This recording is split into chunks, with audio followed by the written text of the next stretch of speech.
অন্তরটাকে বড় বানা, মানুষের বুকে লাগানোর গুণটা অর্জন কর। লাথি মারার গুণ তো মদিনার গুণ না, গালি দেওয়ার গুণ তো মদিনার নবীর গুণ না, গালি না দেওয়া মদিনার গুণ। লাথি না দিয়া বুকে লাগাবি মদিনার আদর্শ। এই জমিনে জান্নাতের টিকিট পেয়েছেন 10 জন সাহাবা। আবু বকর জান্নাতের টিকিট পেয়ে মরণ পর্যন্ত শুধু কান্নার আওয়াজ। আমি আল্লাহর আদালতে কেমনে দাঁড়াবো, কেমনে হিসাব দিব। ওমর কাঁদতেছেন, উসমান কাঁদতেছেন, ওই অন্ধকার কবরে আমি কেমনে একা থাকবো। হযরত আলী কাঁদতেছেন, রাতের গভীরে কান্নার আওয়াজ। নবী কান লাগাইয়া নজর করে দেখেন আবু বকর তাহাজ্জুদে কান্না করে। এরে পর্দার আড়ালের আম্মা জানেরা, এরে আম্মা জান, ওই জাহান্নামী নারী এমন কোন গুনাহ নাই করে নাই। রাস্তা দিয়া চলতেছেন, হঠাৎ করে নজর করে দেখে রাস্তার কিনারা একটা কুকুর পানির পিপাসায় জিহ্বা বের করে কাঁদতেছে। জাহান্নামী গুনাহগার নারীটার অন্তরে মায়া হলো, দৌড়াইয়া গেল পানি আনার জন্য, কিন্তু কোনো পাত্র নাই। ওই গুনাহগার নারীটার পায়ে ছিল চামড়ার মোজা। মোজাটা খুলে পানি নিচে, হাতের নাগালে পায় না। মাথায় ছিল ওড়না লাগানো, ওড়নার মাথা মোজার সাথে গিরা লাগাইয়া এরপরে পুপের থেকে পানি উঠাইয়া কুকুরকে পান করাইয়া দিল। সাথে সাথে গাইবি আওয়াজ, মদিনার নবী বলেন, ও সাহাবায়ে কেরাম শুনো, এত বড় গুনাহগার বান্দিটা শুধু কুকুরকে পানি পান করাইলো আমার আল্লাহর মোহব্বতের জন্য। পানিটা পান করানোর সাথে সাথে গাইবি আওয়াজ, ও জাহান্নামী গুনাহগার, তোর জীবনের সব গুনাহ মাফ করে দেওয়া হলো। আজ আমার সমাজে হাজারো মুসলমান নামাজ কায়েম করে, নামাজ পড়ে, অথচ গুনাহ ছাড়ে না। নামাজ পড়ে সুদ খায়, নামাজ পড়ে ঘুষ খায়, নামাজ পড়ে বেপরদায় চলে, আছে না নাই? অথচ আল্লাহর ওয়াদা, নিশ্চয়ই মানুষ গুনাহ থেকে বাঁচবে। কেমনে? কয় নামাজ তাকে গুনাহ থেকে বাঁচাবে। ইন্নাস সালাতা তানহা আনিল ফাহশাই ওয়াল মুনকার। কোনো সন্দেহ নাই, সমস্ত পাপের থেকে বাঁচাইয়া রাখার একমাত্র মাধ্যম হলো নামাজ। প্রশ্ন বড় জটিল। মুসলমান আর বেঈমানের ভেতরে ব্যবধান হলো নামাজ।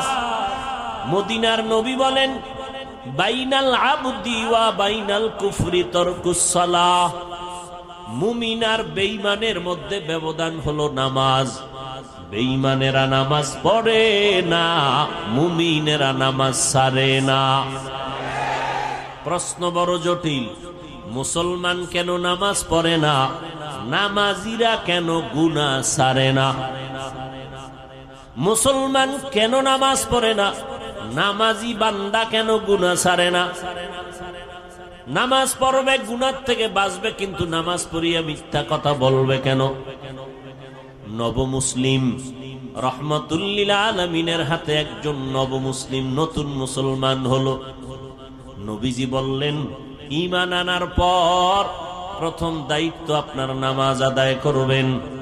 নব মুসলিম নামাজ আদায় করা শুরু করলো। কিছুদিন পর নবীর কাছে অভিযোগ দিলেন ভিন্ন কয়েকজন সাহাবা, পয়গম্বর, অমুক নব মুসলিম নামাজ পড়িয়া বাইরে গিয়া গুনাহ করে। নবীজির আদত, কোন অভিযোগ শুনলেই কোনো আওয়াজ দিতেন না। একবার বলার পরে, দুইবার বলার পরে, তিনবার বলার পরে নবী তার জবাব দিতেন। একবার অভিযোগ দিলেন, কোনো আওয়াজ নাই। দ্বিতীয়বার আবার অভিযোগ দিলেন, কিছুদিন পরে এবারও কোনো আওয়াজ নাই। এই মোবাইল বড় দিমু তোদের জন্য, দিলে কিন্তু সাইজ হয়ে যাবে। কারণ আমার আমিন কবুল না হইলেও এই ময়দানে বহু আমিন কবুল হনেওয়ালা লোক আছে। গুনাহ ছাড়বি না? তোর বাপের লাগে মান্নত করে আইছো যে আকাম কইরা জাহান্নামে যাবি, এতবার বলার পরেও কি লজ্জা হবে না?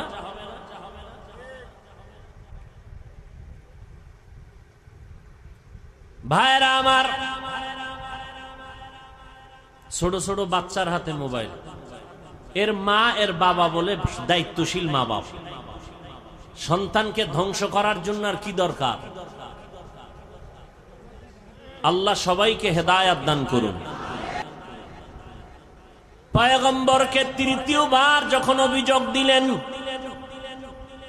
নবমুসলিম নামাজ পড়ে বাইরে গিয়া গুনার কাজ করে, অভিযোগটা কতবার হলো বলেন? নবী এবার জবাব দিলেন, লম্বা চওড়া কথা না, নবীজি কথা বলতেন সংক্ষেপ, তার ব্যাখ্যা হতো অনেক বড়। নবী অল্প কথায় বলে দিলেন, সাহাবায়ে কেরাম কিছুই বলবেন না, তার নামাজ যেদিন ঠিক হয়ে যাবে সেদিন সে গুনাহমুক্ত হয়ে যাবে।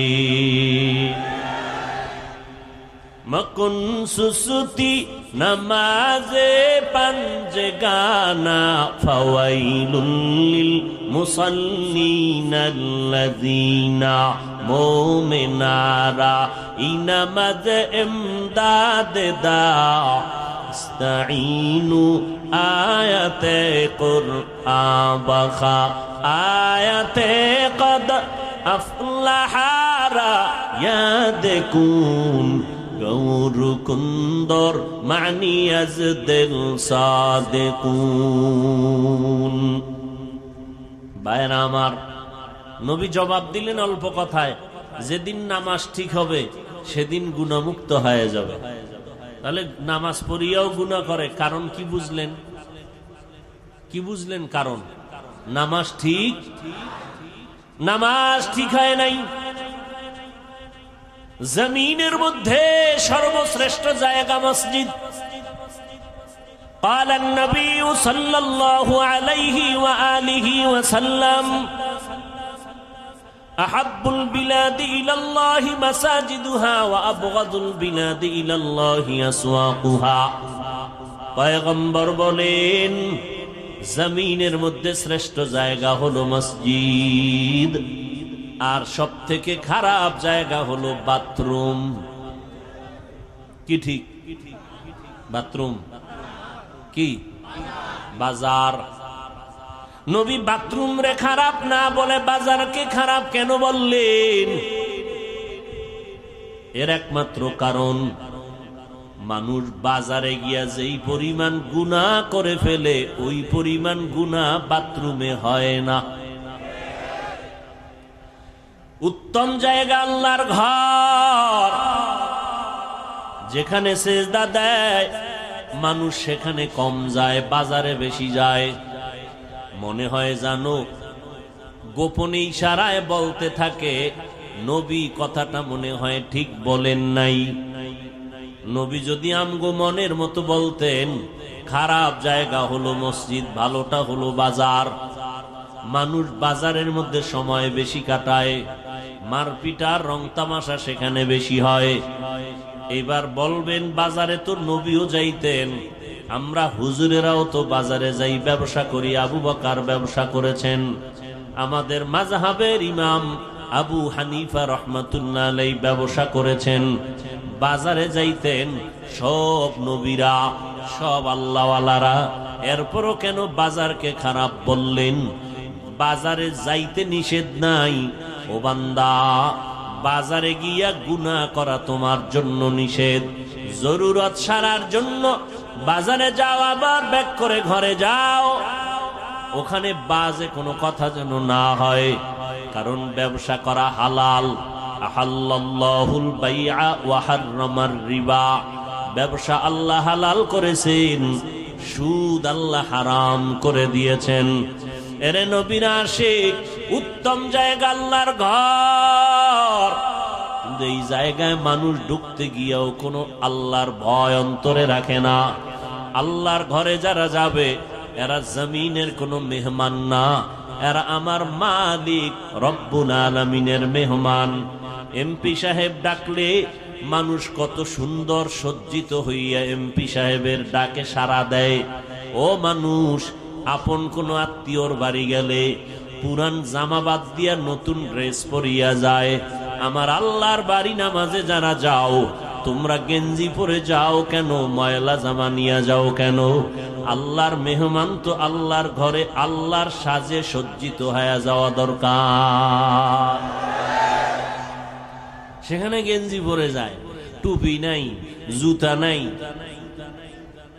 আবার গেঞ্জির ভিতরে কত বাঘ ভাল্লুক বানরের ছবি, আবার কত ইংরেজি লেখা আছে না নাই? এই হলো নামাজের হালাত। হ্যাঁ, সবার শেষে যায় আবার সবার আগে বের হয়। 5 বেলার নামাজ তো নাই, ওই জুমার দিন যায় তাও সুন্নতের খবর নাই। সালামের পরে 2 রাকাত ইমাম সালাম দিল, বের হয়ে চলে গেল। জুমার সময় এত মানুষ, এরা ফজরেও নাই আবার আসরেও নাই। এই নামাজ দিয়া মানুষ গুনাহ থেকে ফিরবে না। আল্লাহর নবী বলেন কিয়ামতের দিন এই নামাজি তাকে জাহান্নামে নিয়ে যাবে। আল্লাহ তাআলা বলেন আমি মানুষকে একটা কাজের জন্য বানাইছি, ইবাদত। ইবাদত হবে নবীর তরিকায়। সীমানা কত দূর? বলে তোমার জিন্দেগি যেখানে যেখানে যাবে সেখানে ইবাদত। ইবাদতটা নবীর তরিকায় হবে, শুধু জিকির করা ইবাদত না। ও বান্দা, তুমি খানা খাইবা ইবাদত, তুমি খানা খাইবা না তাও ইবাদত। খানা সামনে রেডি, পেটের ভেতরে ক্ষুধা, ইফতারির টাইম বাকি আধা ঘন্টা, ক্ষুধাও আছে, খানাও সামনে আছে হালাল। রোজাদার খাইবেনি কেন? এই সময় খানা খাওয়াটা তোমার জন্য আল্লাহর বিধানে নাই, না খাওয়াটা ইবাদত।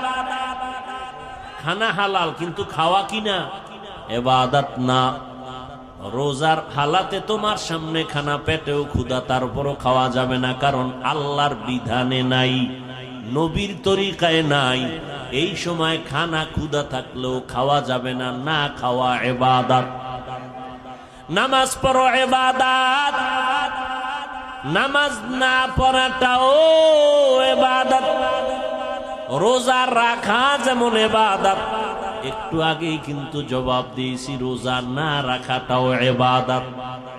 ঈদের দিন রোজা রাখা ইবাদত নাকি রোজা না রাখা ইবাদত?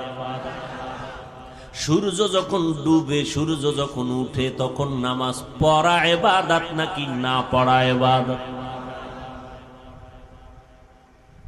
ভাইরা আমার,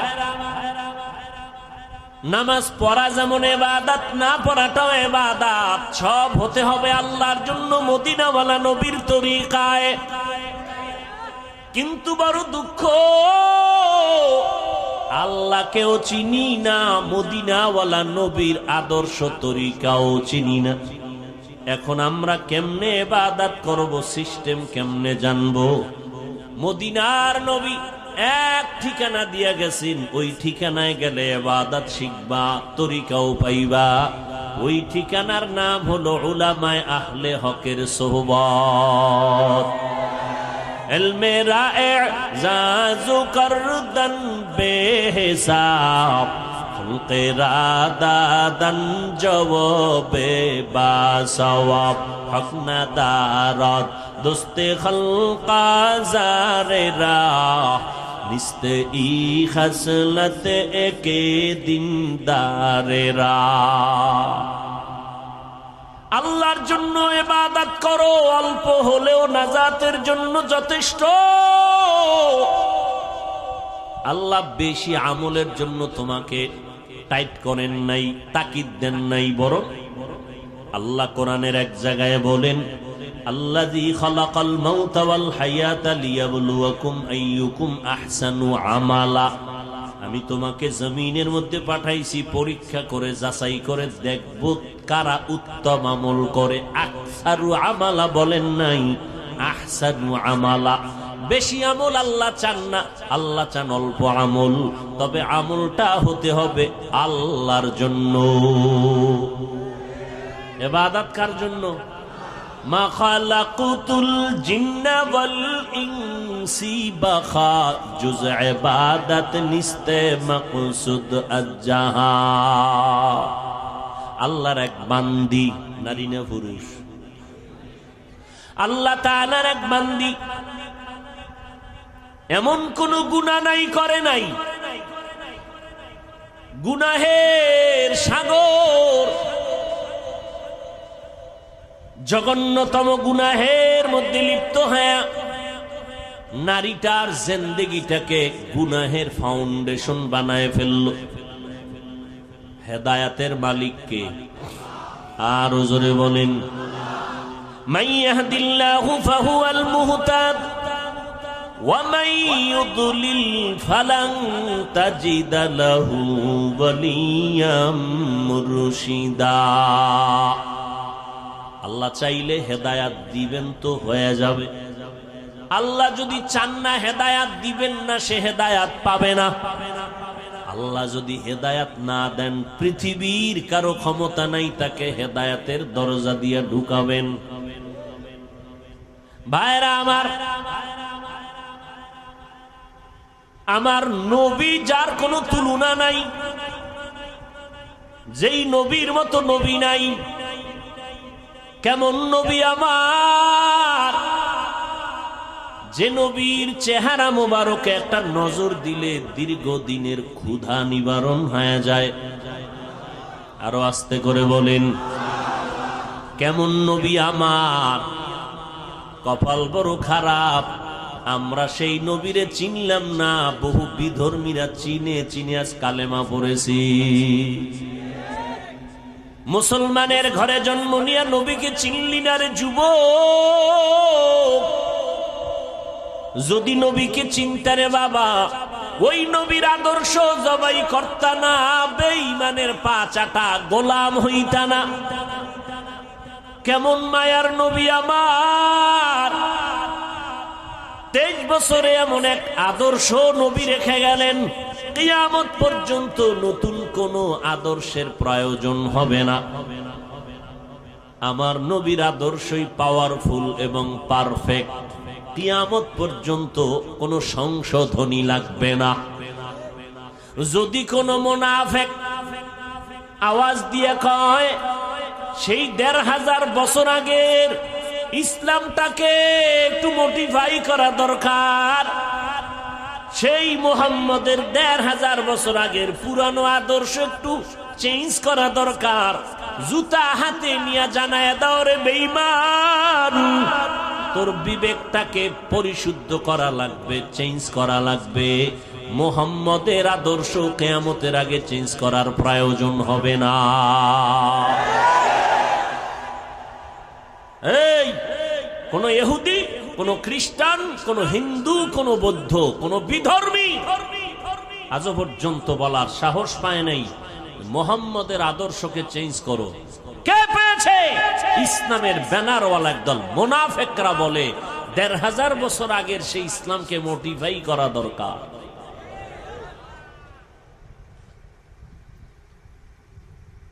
এদের থেকে খুব সাবধান। ওই নবীর আদর্শ এত পাওয়ারফুল এবং পারফেক্ট, 1500 বছর পর আজও সেই নবীর আদর্শের কারণে এত গরমের মধ্যেও হাজার হাজার মানুষ বসে আছেন। টাকার লোভ নাই, খাওয়ানোর কোনো ফিকির নাই, বসার জায়গাও ভালো না।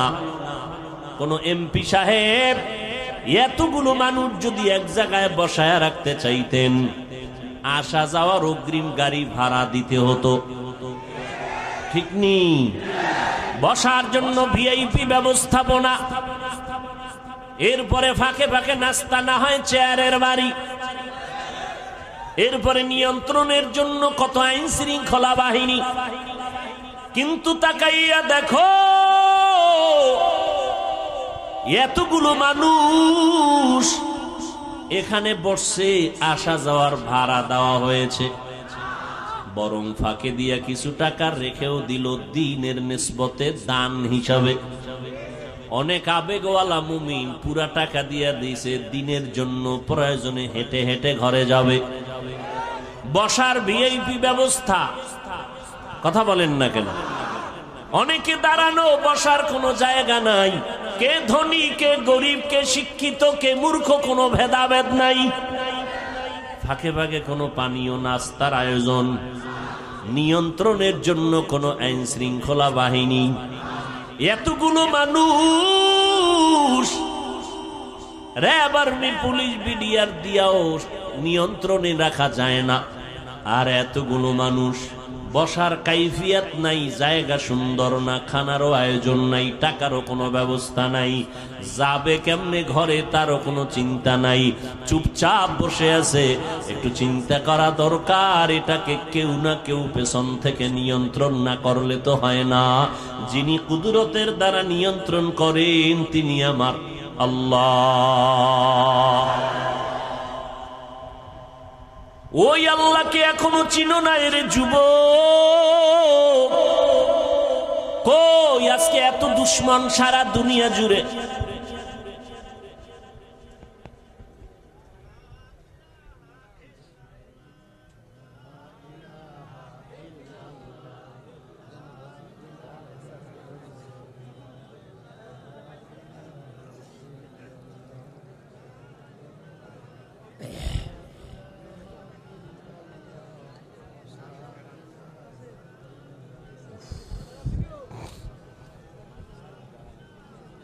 অন্ধকারে পালায় রওনা দিয়েছেন, হাসেন আবার। আমার তো লজ্জা লাগে যে আপনার অন্তরে ভয় আসলো না, অন্ধকারে পালায় যাবেন, এটা কোন অভ্যাস?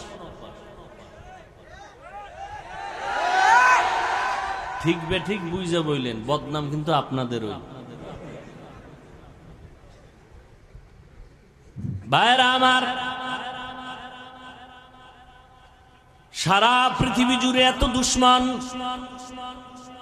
ইহুদি বেঈমান সব বিধর্মীরা চায় কোরআনের আওয়াজ বন্ধ হয়ে যাক, মাদ্রাসা বন্ধ হয়ে যাক, ওয়াজ মাহফিলের মাইকের আওয়াজ বন্ধ করো, শব্দ দূষণ। এইভাবে যুগে যুগে ওরা ষড়যন্ত্র করলো, হাজারো মাদ্রাসা বন্ধ করে দিল, আলেমরে জবাই করলো, ফাঁসির মঞ্চে ঝুলাইলো। এখনো অপচেষ্টা কম করে না কোরআনের আওয়াজ বন্ধ করার জন্য। অথচ আমরা তাদের বিরোধী শক্তি না, আমরা বিরুদ্ধে বলি না। এতক্ষণ বয়ান করলাম, আরো করি, করতেছি, করব। কই হিন্দুদের বিরুদ্ধে বলি নাই, খ্রিস্টানের বিরুদ্ধে বলি নাই, ইহুদির বিরুদ্ধে বলি নাই, বৌদ্ধদের বিরুদ্ধে বলি নাই।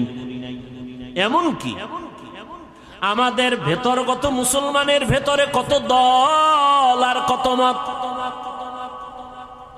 পাঁচকল্লি টুপি মাথায় দিয়ে বয়ান করতেছি, কোনদিন ভিন্ন টুপিওয়ালার বিরুদ্ধে বলি নাই।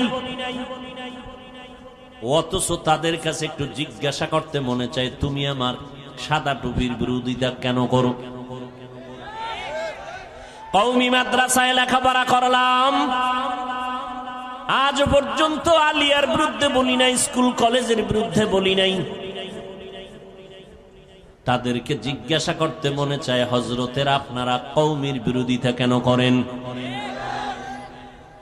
তাবলীগের সমর্থন করি, কোনদিন তাবলীগ যারা করে না গালি দেই না, হিংসা করি না, দেখলে সালাম দেওয়ার চেষ্টা করি।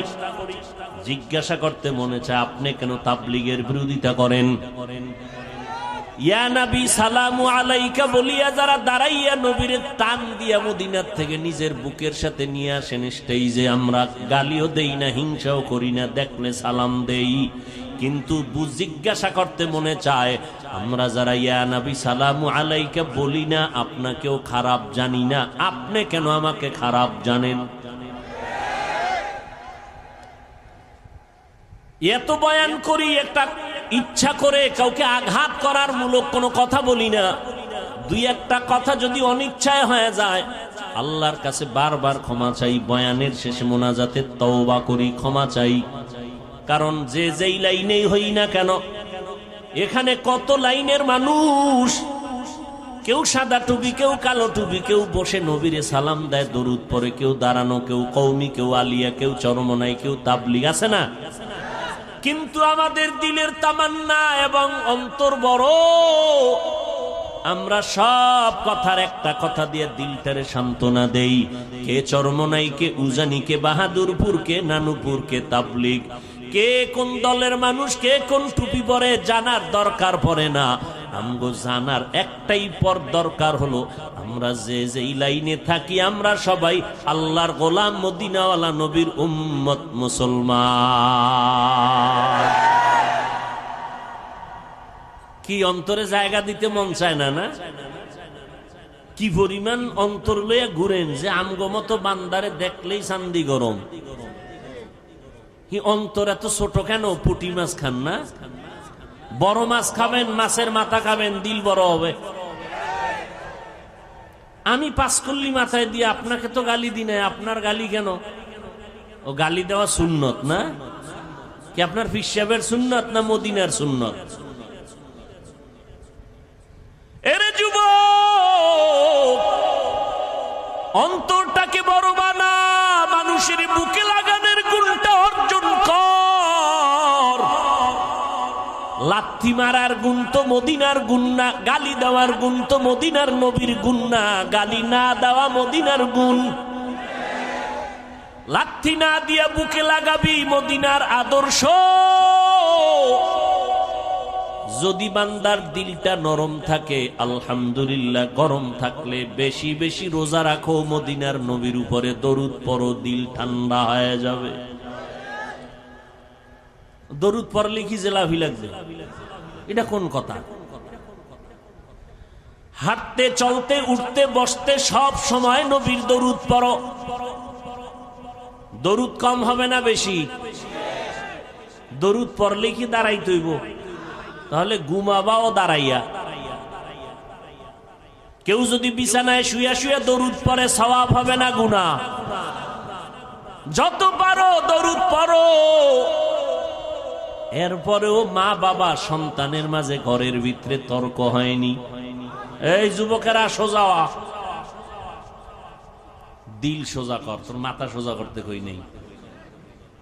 ঘরের ভিতরে সন্তান মা বাবার ভিতরে, ঘরের ভিতরে বসে তর্ক হয়নি। তর্ক হইলে কি সন্তানেরা ফেসবুকে লেখে বাবার বিরুদ্ধে, মায়ের বিরুদ্ধে, মাইক লাগায়। তা চারোদিকে দুশ্মন আর দুশ্মন, ক্যামেরা ফিট করা সাংবাদিক, গোপন হলুদ সাংবাদিক, দোষ পাইলে তিলেরে তাল বানাবে। আমরা বিতর্গত যদি টুকটাক দ্বন্দ্ব হয়, এটা ফেসবুকে লেখো কেন? ও তোমার লজ্জা নাই, এই কারণে। তো লজ্জাপতি গাছ আছে আমগো কুয়াকাটা আছে, হ্যাঁ, এই গাছের শিকড় খাও দুইয়া দুইয়া।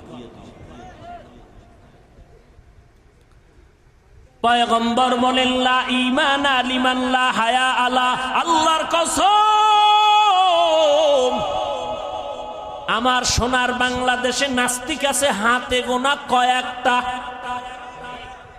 বেশি মাদ্রাসা কম।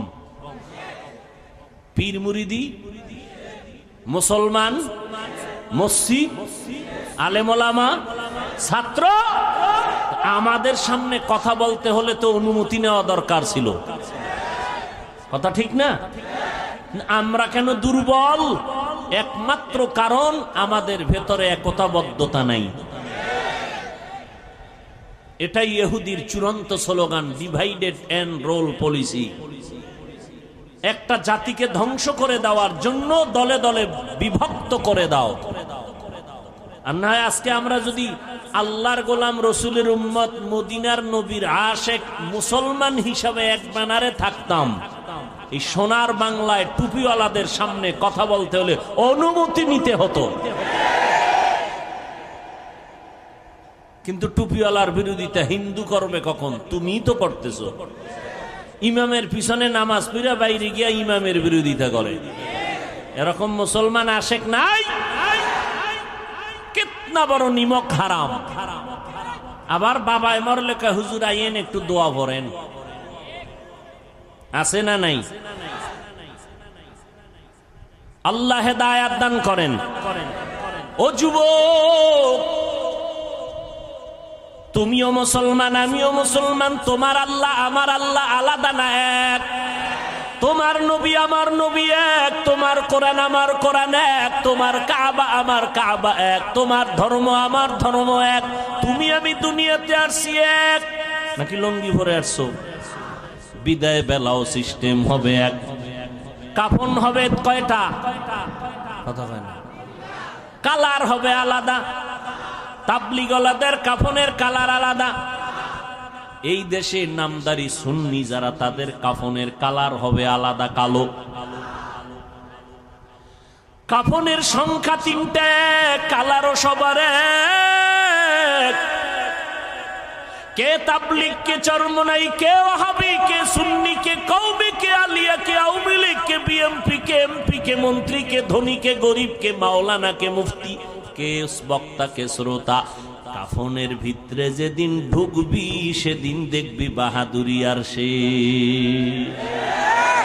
কাফনের উপরে লেখা থাকবে পিসা হুজুরের লাশ। হ্যাঁ, শেষ বাহাদুরি, সব শেষ। কাফনে ঢুকছো, কার লাশটা ফকিন্নির, কারটা ধনির, কোন লেখা আছে? এবার কবরের সাইজও হবে এক।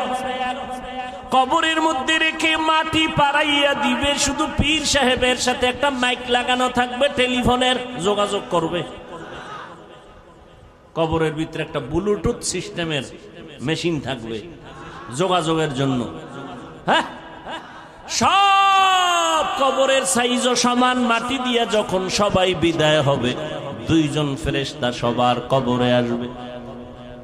পীর সাহেবের যেই প্রশ্ন করবে, মুরিদেরও সেই একই প্রশ্ন করবে।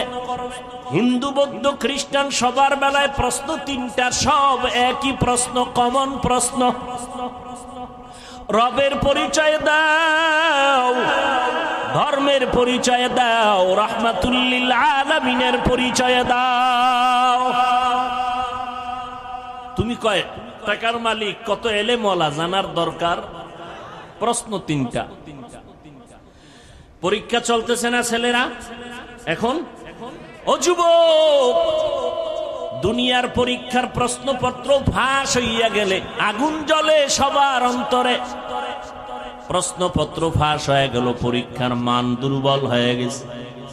আমার মাওলার সিস্টেমটা কি তাকায় দেখ রে যুবক। আমার আল্লাহ কবরের 3টা প্রশ্ন ফাঁস করে দিলেন। 3 প্রশ্ন সবাই জানায় দিলেন, আল্লাহ জানায় দিলেন। ও হিন্দু, তোমারও 3 প্রশ্ন, মুসলমান তোমারও 3 প্রশ্ন। প্রশ্ন 3টাই সমান। জানাইয়া দেওয়ার পরেও যদি কবরে গিয়া জবাব দিতে না পারো, একটু চিন্তা কর ফিডার ওজনটা কত কঠিন। প্রশ্নপত্র ফাঁস করার পরেও যদি জবাব দিতে না পারো, জবাব কে দিতে পারবে? যে পারবে সে জান্নাত পেবে, যে পারবে না সে পাবে না। কে পারবে? আমি হুজুর। কোনো গ্যারান্টি নাই, কারণ এই জমিনে জান্নাতের টিকিট পেয়েছেন 10 জন সাহাবা। আবু বকর জান্নাতের টিকিট পেয়ে মরণ পর্যন্ত শুধু কান্নার আওয়াজ। আমি আল্লাহর আদালতে কেমনে দাঁড়াবো, কেমনে হিসাব দিব। ওমর কাঁদতেছেন, উসমান কাঁদতেছেন। ওই অন্ধকার কবরে আমি কেমনে একা থাকবো।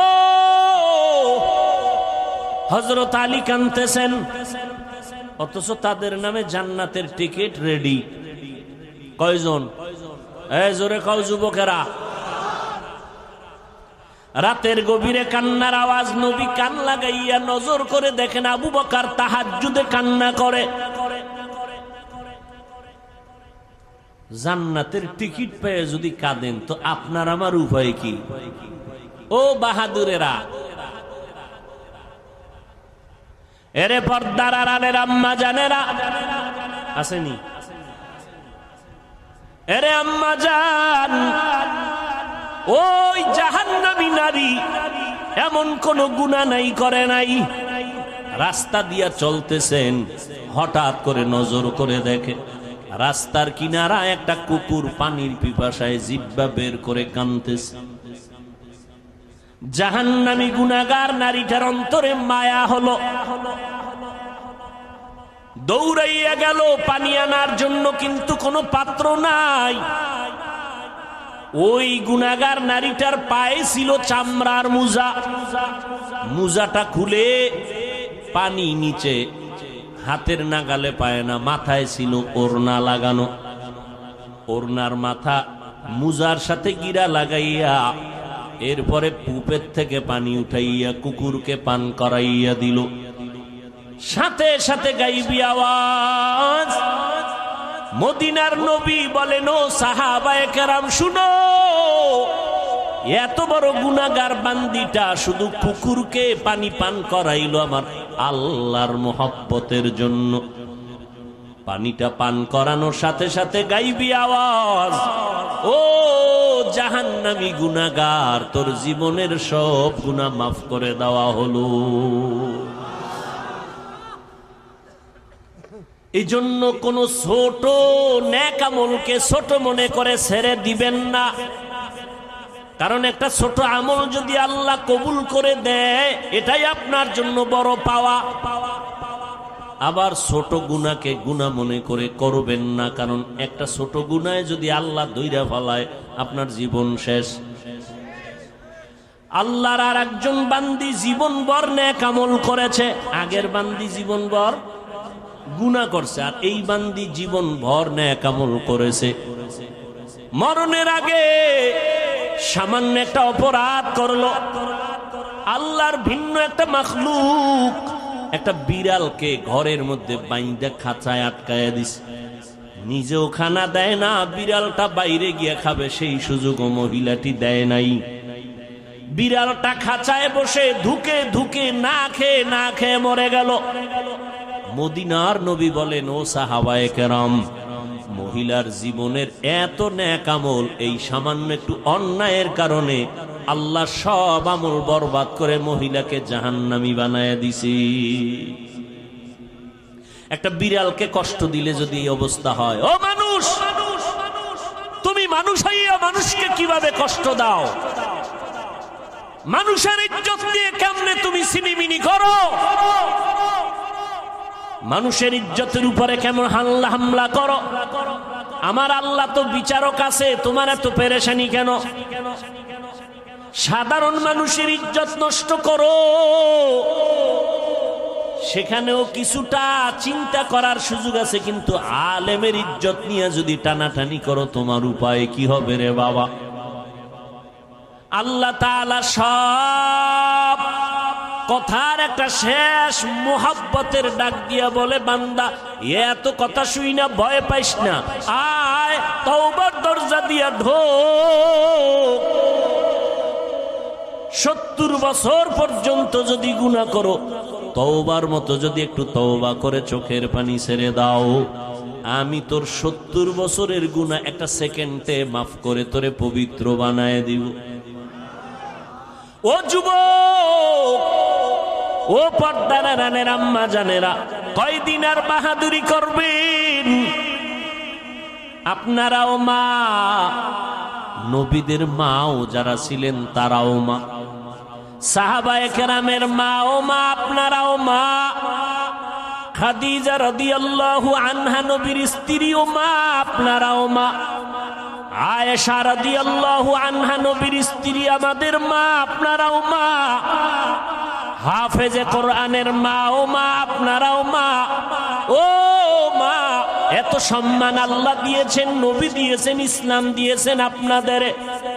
আল্লাহর কসম, দুনিয়ার কোন তন্ত্র মন্ত্র যদি নতুন করে নারীদের সম্মান দিতে চায়, কসম করে বলে গেলাম, নারীদের সম্মান হবে না, হবে অপমান। আল্লাহ যা দিছে, তোমার আব্বা মিলে কি তার থেকে বাড়াইতে পারবা? নিয়া পাকনামি করো।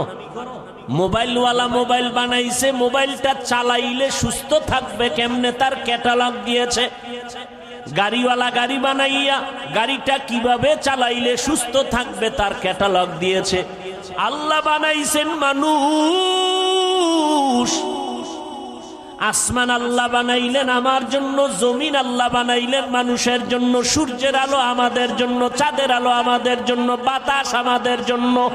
এগুলো ব্যবহার কেমনে করবি? আমার আল্লাহ ক্যাটালগ দিলেন কোরআন আর আমার নবীর মাধ্যমে। মন গড়া যদি শান্তির স্বপ্ন দেখো, শান্তি হবে না, হবে অপমান আর অশান্তি। এত দুশ্মন, চতুর্মুখী দুশ্মন আমাদের বিরুদ্ধে। বেঈমানেরাও দুশ্মনী করে, ঘরের মধ্যে মুসলমান ব্যানার লাগাইয়াও দুশ্মনী করে। তাবলীগ বন্ধ করে দাও, জিকির বন্ধ করে দাও, অবু কাল্লাওয়ালারে বন্ধ করে দাও, বায়ান বন্ধ করে দাও। এরকম মুনাফিক আমাদের মাঝে অভাব নাই। এইবার আপনারা বলেন, এত দুশ্মনীর মাঝেও আল্লাহর শুকর, আমরা যারা নবীর তরিকা মানিয়া সুন্নত অনুযায়ী চলি, আমগো সম্মান কমতেছে নাকি বাড়তেছে? আর কেমনে দেখাইলে আপনারা সুন্নত মানবেন? আর কিভাবে বললে রসুলের সুন্নত মানবেন? ও যুবক, নবীর সুন্নতের থেকে আরো কোনো ভালো আদর্শ আছে কিনা বলো, তাহলে আমি নবীরটা বাদ দিয়া তুমি দাও, আমি সেটা গ্রহণ করব। নবীরটা ভালো না হয়ে যদি আরো কারোটা ভালো হয় দাও, আমি নবীরটা বাদ দিয়া তোমার সেটা গ্রহণ করব। দাও। তুমি কেন? পৃথিবীর কেউ পারেনি, পারবে না। এক কথায় বলে দেই, পৃথিবীর কিয়ামত পর্যন্ত যত আদর্শ আসবে, আসছে, সবগুলো নাপাক। একমাত্র মদিনার নবীর সুন্নত আর আদর্শই হলো পাক।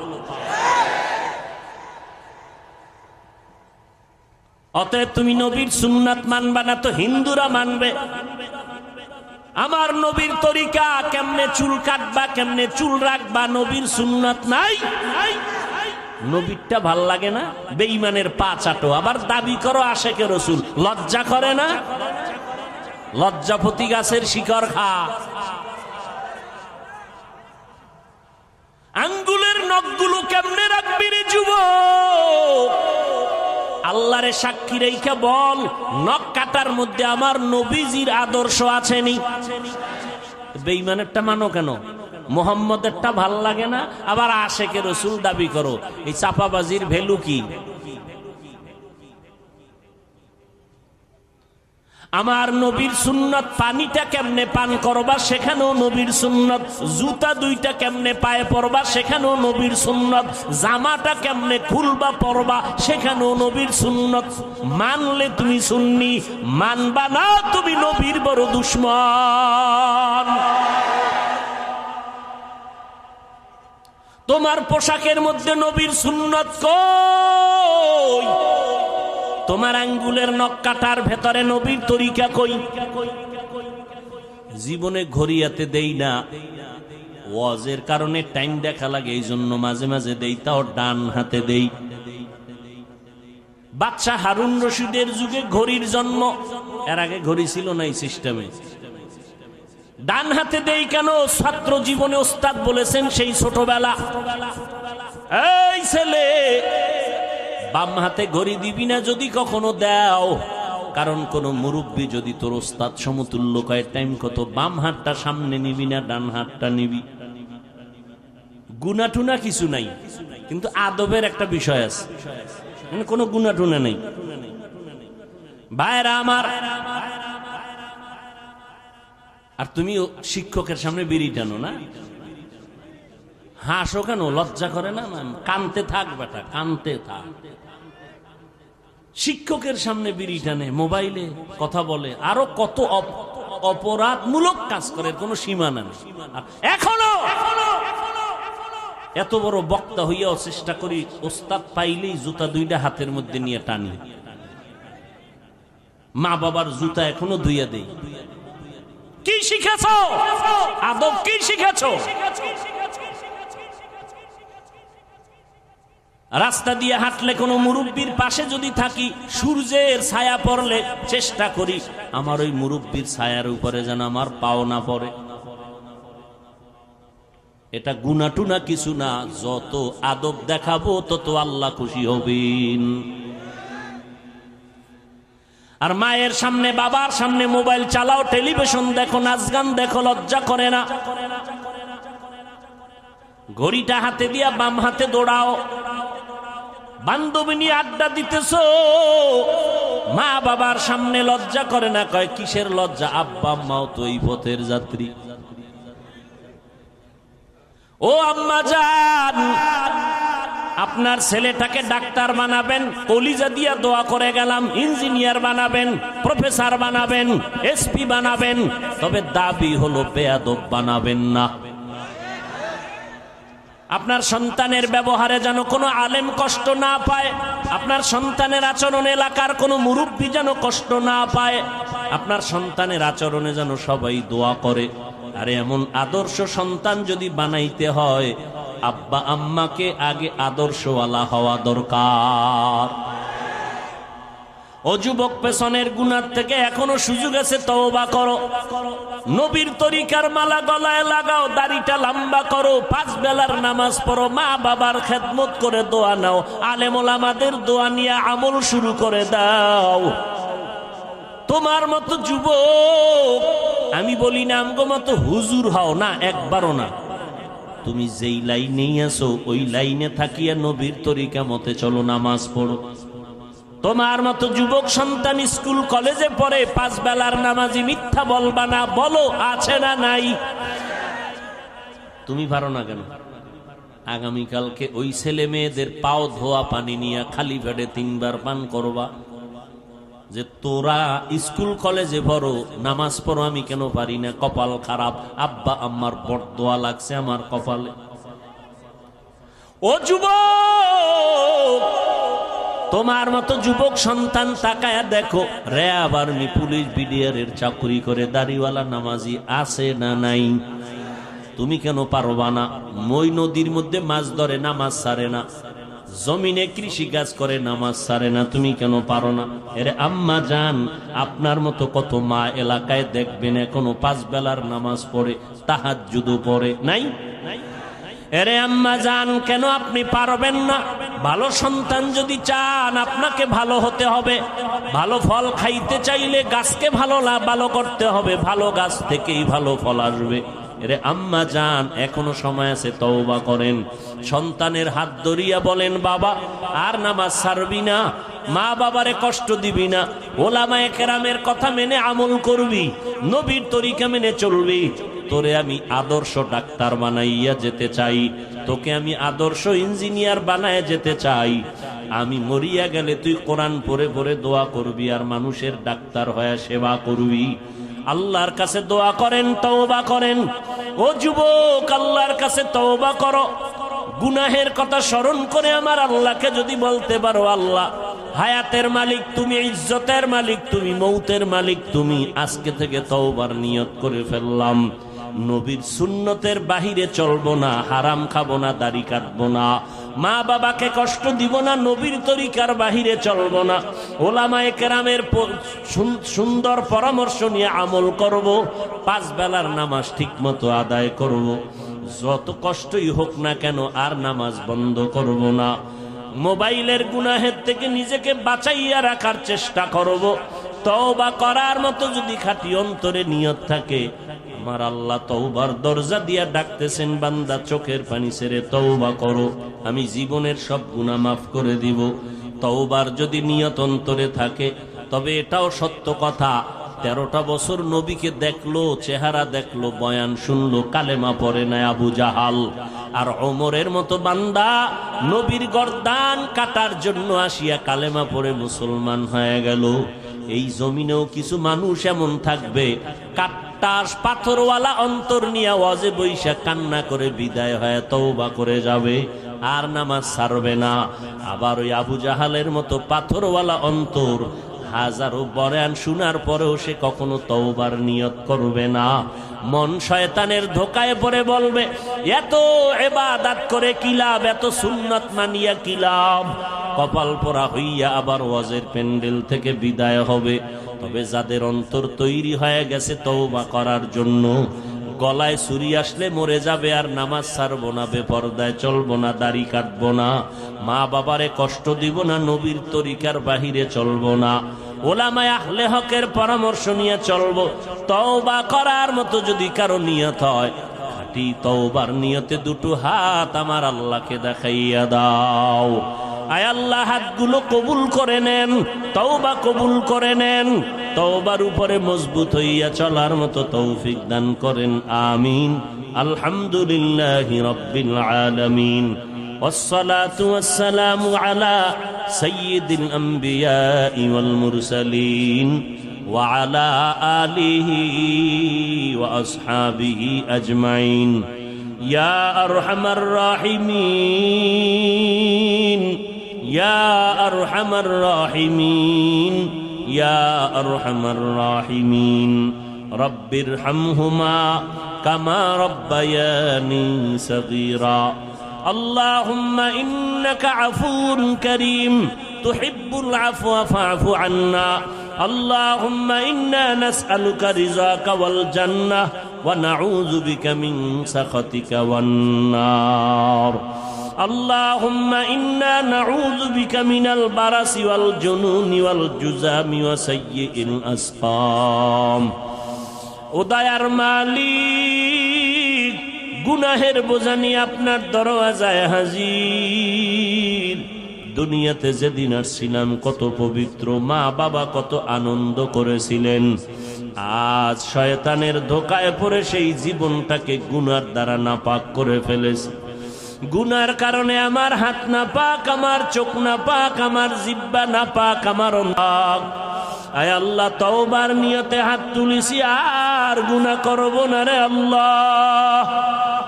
মেহেরবানি করে আমাদের জীবনের গুনাহগুলো মাফ করে দেন আল্লাহ।